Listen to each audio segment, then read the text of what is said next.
Hello and welcome to ACT Prep. I'm your English teacher, Miss Abear. Guys, we have been working on the skills that the ACT English test tests you on from the practice test that you guys took. I think you took it the second week. You took that the second week of school, or maybe it was the first week of this class. And you guys have been so strong working with me through all of these different test items to dig into each skill from each of your test items. So in front of you, again, you should have the practice test that you took along with your answer key and all of the notes that you have been taking up to this point. Today, we are going to be looking at, still looking at punctuation, that skill, that sub-skill under the conventions of standard English, but today we're going to be looking at within sentence breaks as well as forming possessive nouns. All right, remember this is the conventions of standard English. It does consist of more than 50% of the English portion of your ACT.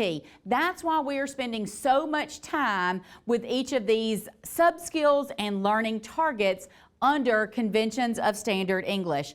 Again, the punctuation sub-skill has 5 learning targets. You've got restrictive and non-restrictive clauses, within sentence breaks, separating items in a series, avoiding unnecessary punctuation, and forming possessive nouns.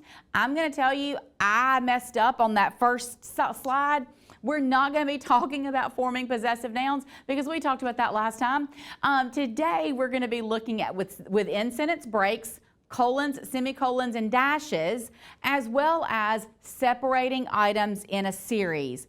So, let's dig right into each of these learning targets. First, let's look at within sentence breaks, colons, semicolons, and dashes. When should you use them, right? Let's look at the when and the why and the how. So, the simplest way to talk about, to tell if a colon is being used correctly is to look on the left side of the colon and ask yourself one question. Do I have a full sentence? Do I have an independent clause to the left of the colon? If the answer is yes, then the colon is going to be correct most of the time. The most common way a colon is going to be used on the ACT is to introduce a list, okay? So if you keep that in mind, if you look at the colons and they're doing anything except listing a list of items afterwards, then you need to ask yourself, is this colon needed? And then again, is everything that's to the left of that colon a complete sentence? Okay? So now let's look at semicolons. Semicolons are going to be used more often than colons. Semicolons can be used to separate one independent clause from another independent clause.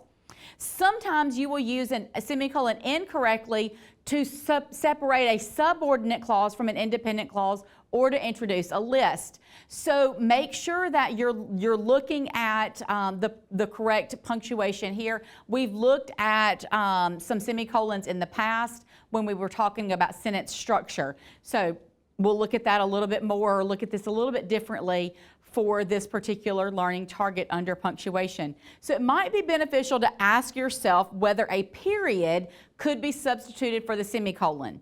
In most cases, if the answer is no, a semicolon should be replaced by a different type of punctuation, okay? The one exception to this rule is if a semicolon is being used to separate items in a series. He owns property in Vail, Colorado, Naples, Florida, and Paris, France. So if we used a comma, then these places would be just fine. However, it would look like he owned property in Vail, in Colorado, in Naples, in Florida, and in Paris, and he owned property in France, which he does, right, according to the sentence. But really they're talking about more specifically Vail, Colorado, Naples, Florida, and Paris, France. Because there are commas here already, writers make the choice to put a semicolon in that area instead of a comma. It just helps with the clarity of the sentence. So let's go back just real quickly. If you can replace a semicolon with a period, then they're interchangeable. Or if you can separate items in a series, if the items in the series have commas in them, then you can use a semicolon instead of a comma. So most of the time, your semicolons are interchangeable with periods, and sometimes they're interchangeable with commas, but rarely. So keep that in mind. It's a little bit more confusing, but let's look more specifically into the dashes. Now, dashes, according to ACT, they're called an M dash, an EM dash. An M dash is longer than a hyphen and a little bit shorter than an N dash, or maybe it's the same. I don't know. We're going to talk about that in a second. But an M dash can also be used in instances where a colon can be used, such as to introduce a list or noun phrase. In these cases, 2 marks are often interchangeable, though different style guides might have different recommendations. That's why it is rare that you're going to be tested on the M dash. The M dash was probably only going to be tested when talking about restrictive or non-restrictive clauses, specifically if that punctuation is used interchangeably, making sure it's used in both places. Here's where I was talking about the difference between a hyphen, an M dash, and an N dash. You probably don't care because most of the time autocorrect fixes a hyphen into a dash for you, but know that an M dash is longer than an N dash. See, I said that wrong, didn't I, earlier? That's okay because you don't really need to know that information, but just in case, it's kind of like, remember I talked about the more you know.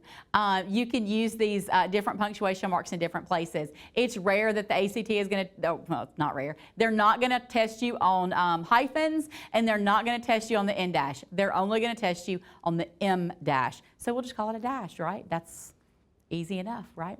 Okay, let's move on and see how the ACT practice test that you took tests these skills. So these item numbers, you have 4 of them. You have item 14, 42, 48, and 63. Let's look at 14 and 42. Actually, let's look at 14 together, and then I'm going to let you talk about 42 by yourself. All right, the result is surreal and stimulating, exactly what you might expect from NASA's inaugural artist in residence. Okay, so the result is surreal and stimulating.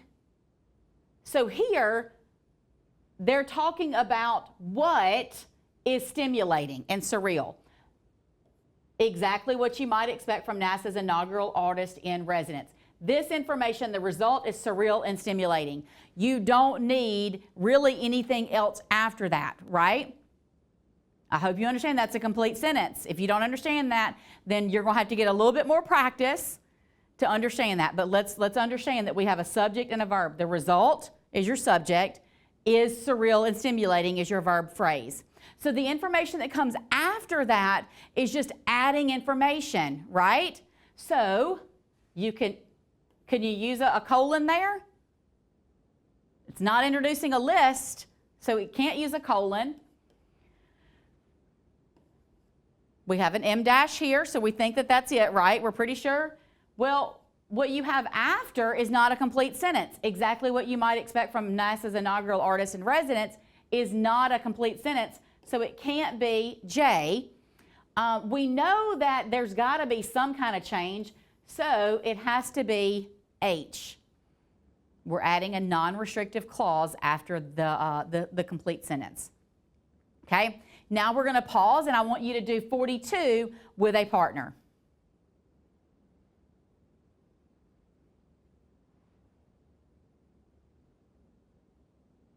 Good job. Okay, you're right. This colon sets apart information and it lists what was significant. So this colon works just perfect, and you don't need an and, you don't need a comma, and it's got to have something there, so it can't be that.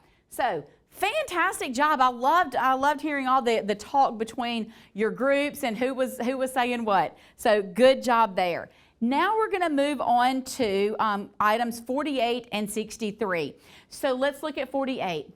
Yet until 1903, few visitors could gain access to the trees in the park's giant forest. There was no complete road.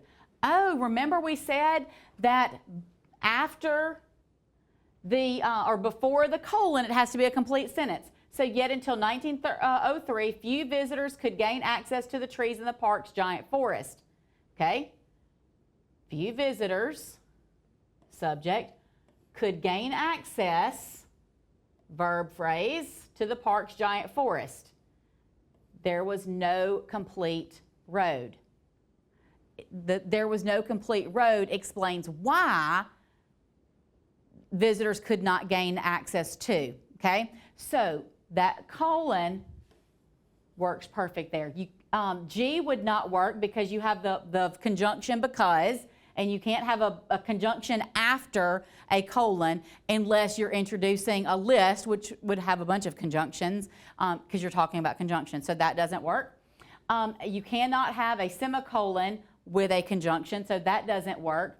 And then if we took out there was and put a semicolon, no completed road is not a complete sentence, so we know the answer is F. No change, just the way it's written there. So again, a different partner. Talk about number 63.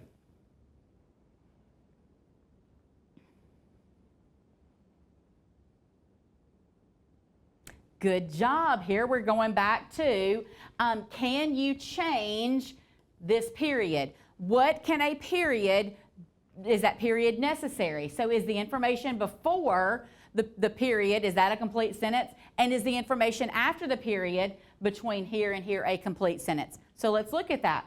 In 1988, marine biology student Christian Summer, so Christian Summer is your subject, and he observed, that's your verb, he observed something, TD, doing something astonishing. That is a complete sentence. That period would work. Let's see if the next one works.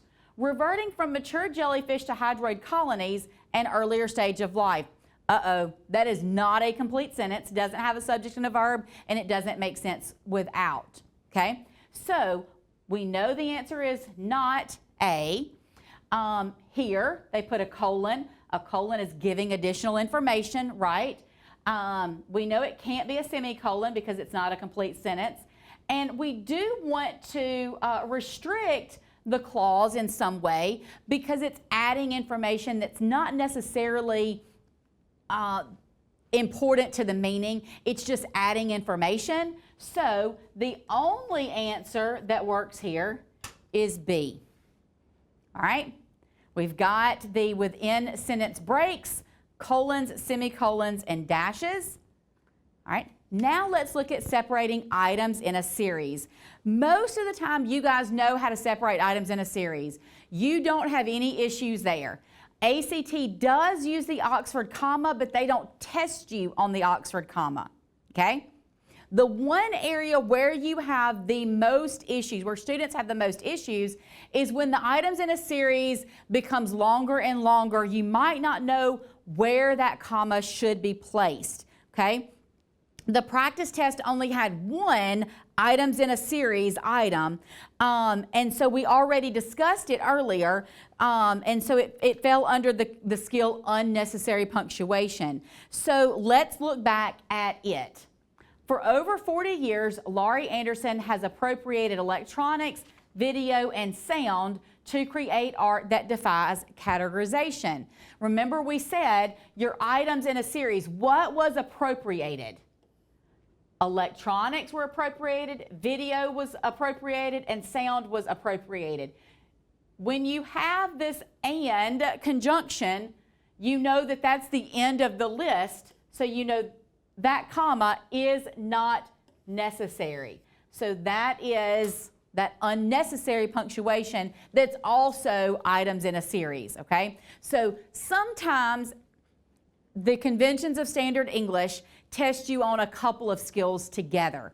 And that's that conventions of standard English allows for that ebb and flow of integrating those skills and those sub-skills and those learning targets. So know that sometimes you're going to be tested on multiple skills in one item or in one test item. So don't let that confuse you, because the learning targets, while they help you practice those items that you need help with. They're not hard, fast as far as ACT goes in separating that this is only testing one skill. In conventions of standard English, they're going to test you sometimes in multiple skills on a question or on an item. So know that. Again, today was a short lesson because we did possessive nouns in that previous lesson, and so that's all that I have for you today. Until next time, happy learning.